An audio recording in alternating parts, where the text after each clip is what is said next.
今回は僕の友人のね、Rachael に来ていただいてます。ちょっとね、いろいろと英語についてとかね、日本のこととかね、聞いてみたいなと思います。Hi, Rachael. Hello.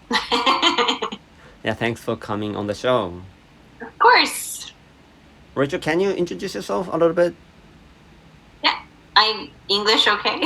Yeah, everything in But I don't English. think I can do it very well in Japanese. But I'm Rachel. I'm from America. I moved to Japan, 8 years ago. I moved to Japan 8 years ago.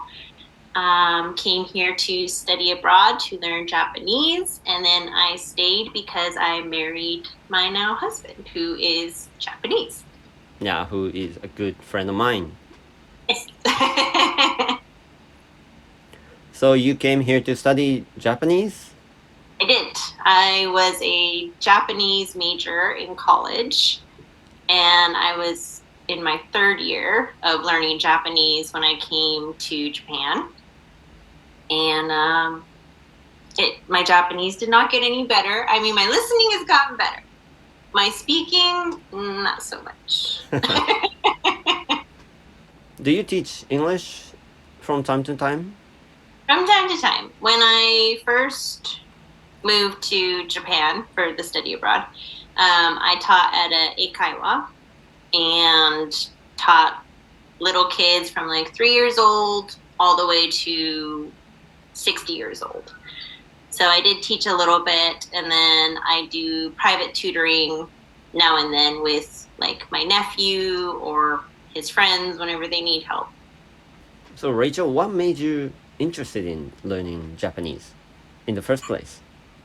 I'm part Japanese. My grandma is from Okinawa, and so I'm a quarter Japanese. My mom is half. And I thought it would be nice to get in touch with my roots. Not realizing Japanese is one of the hardest languages to learn. You think it's the hardest? I think it's one of the hardest. Maybe not the hardest, but definitely in the top 5. Is it Russian? I think that's the hardest language to learn. Yeah, they say. Yeah, Russian, I think. And then maybe Chinese. Or Arabian, maybe? Maybe it is Arabian. But I know English is also up there in one of the... For non-Western countries, English can be one of the harder languages to learn because of our grammar system. But not impossible to learn if you study. Rachel, I'm just curious, but what kind of Japanese words do you find hard to understand?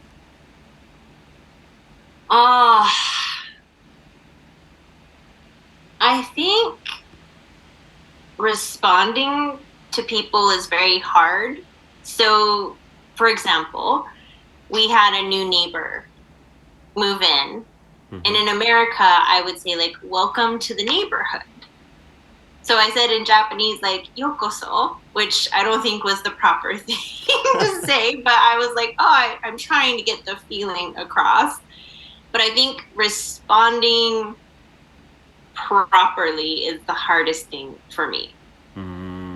Because there's so many different ways to say things in Japanese, and the way that I might know may not be the way that you're actually supposed to say it in that situation. Or I guess like also using like mas, des with strangers, and then not being so formal with friends. Like there's just so many different rules, I think. Social rules when it comes to speaking. Whereas in English, I feel like we're not as strict. So I think too much when it comes to Japanese. I'm like, oh, wait, was that nice? Was that rude? Was that right?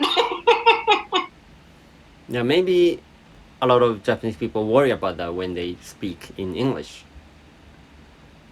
I don't think you really have to worry about that with English, because I do feel that most English speakers, especially if they're from America. I can't speak to people from like England. But at least in America, if you make the effort and it's to a point we can understand, we're not going to hold it against you or think you're rude or anything like that. Because Masa, my husband, has said many things that I'm like, not correct, but I get where you're going. It's okay. You just gotta try. But in Japanese, if you wanna, let's say, talk about the weather, like the weather is fine, first you need to know who you are talking to, right? Right. If you're talking to your friend, you can say いい天気だね. But if it's your superior, like your boss, いい天気ですね. Right. That's difficult for you, right? It's very difficult because I always just use des. I just do, or des or mas, because I'm like, at least I'm being polite.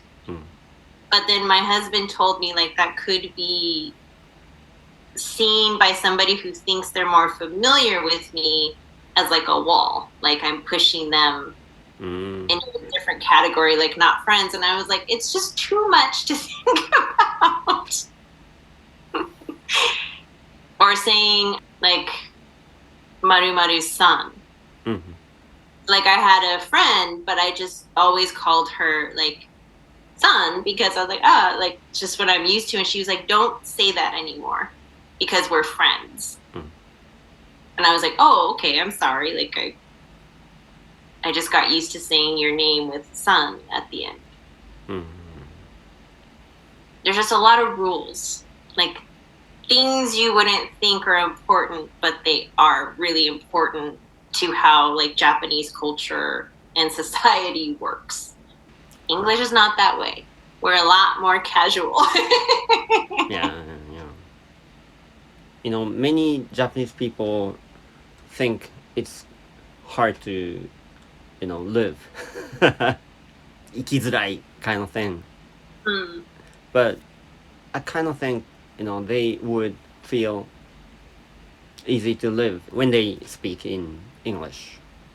I think if you can find somebody maybe you feel more comfortable with, granted, I don't know the age range or like who your viewers are, but if you are at a school, let's say like a college, and you have students that are there to study Japanese, for instance, like you already know you guys have something in common that you can discuss together. Because I think the hardest part is finding common ground and subjects that you can talk about together for a long period of time.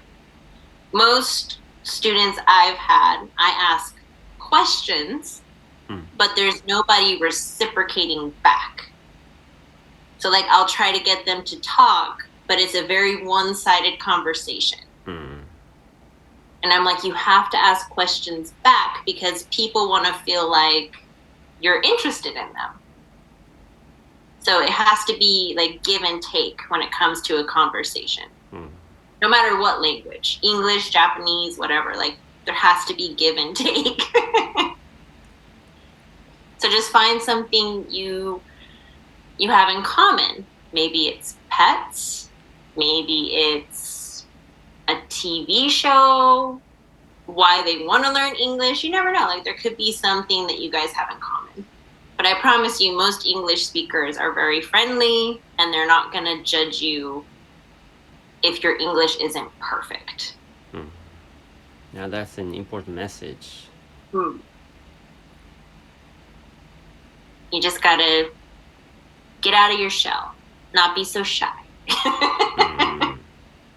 Don't be scared. I think it's difficult because I do the same thing. I said it already. Like I overthink when I'm speaking Japanese, but I still do it. Like when I have to. I have in-laws, so my husband's family, who they don't speak any English. So I have to try to communicate in some way, and I don't always make sense. but they understand what I'm trying to say. Mm. I think you have to, not in a bad way, but you just have to not care and just talk. If you don't make sense, then they're going to ask you a question like, oh, what do you mean? And then you can try to explain from there. But you have to not care, I think, when you're learning any language, and just talk. I just wonder why Japanese people are so worried about, becoming rude or, irritating someone or Maybe, I don't know, like every student I've had has been so shy. Like it takes a long time for them to warm up, and I'm like, I'm not here to judge you. I'm here to help you. So if you make a mistake with me, like that's the best thing that you can do because I can help you. But most people, so even in Japanese, I noticed they'll do this. If I make a mistake in Japanese, they'll repeat back the proper way to say what I just said when they answer me back. English speakers will do the same thing. They're going to answer you back in the way that it probably should have been said, or that will make more sense. You just got to listen and learn. Right. Hopefully more people will, maybe it's a cultural thing. Yeah. I mean, you can't undo years of culture, but you won't get better or learn if you don't practice and talk. Take it from me. I know. いや、説得力があるな。I'm sorry. I'm not perfect. Let me ask you about English grammar. Is that okay? Yeah. My least favorite thing, but let's go. Least favorite. English grammar is interesting. It's very interesting. I don't want to say it's difficult because I don't want people to think it's hard. Gotta change your mindset when you're learning things, because how you talk about something really affects how you learn something. So if you say like, oh, this is too hard, or I can't do this, you've made up your own mind. So you have to change the way you think about things. Like, instead of saying it's hard, you can say like, it's, now I'm losing my English. What is the word I'm looking for? Challenging or? Yes, like it's a challenge, because a challenge is a good thing. Something being hard makes you believe like it's not possible. But a challenge is more like I'm challenging myself to like this thing. I want to get to this point. It's a challenge. But if you say something's hard, then it almost makes it seem like it's not possible. So grammar is interesting.